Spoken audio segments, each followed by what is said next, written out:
UP उपचुनाव का बजा बिगुल 2027 के महासंग्राम से पहले का सबसे बड़ा सेमीफाइनल। घोसी, दुद्धी और फरीदपुर की जंग में क्या सपा का पीडीए बचा पाएगा अपना किला या खिलेगा कमल?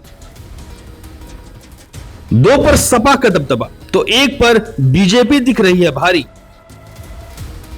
क्या नतीजे तय करेंगे यूपी की अगली सरकार का चेहरा? उत्तर प्रदेश की सियासत में हलचल तेज है। भले ही 2027 का चुनाव अभी दूर है, लेकिन घोसी, दुद्धी और फरीदपुर की खाली सीटों पर होने वाले उपचुनाव ने सियासी पारा बढ़ा दिया है।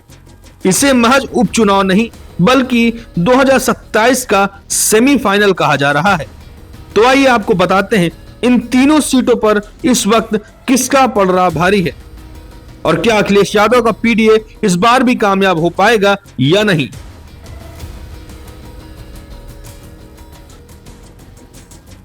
शुरुआत करते हैं मऊ की घोसी सीट से।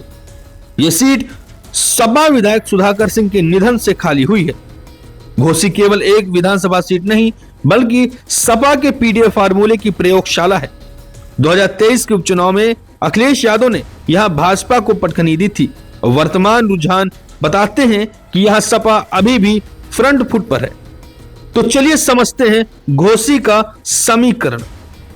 सबसे पहला है जाति समीकरण। यहां मुस्लिम, यादव और दलित मतदाता निर्णायक होते हैं।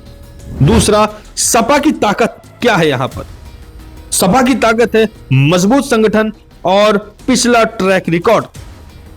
तीसरे समीकरण की बात करें तो बीजेपी को किस तरह की चुनौतियों का सामना करना पड़ेगा।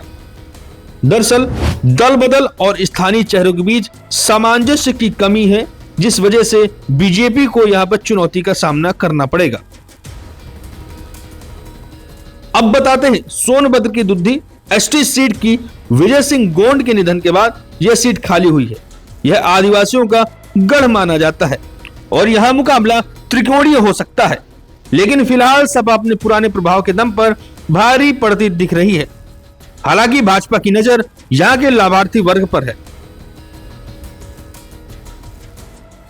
वहीं दूसरी ओर बरेली की फरीदपुर सीट पर भाजपा का भगवा बुलंद नजर आ रहा है।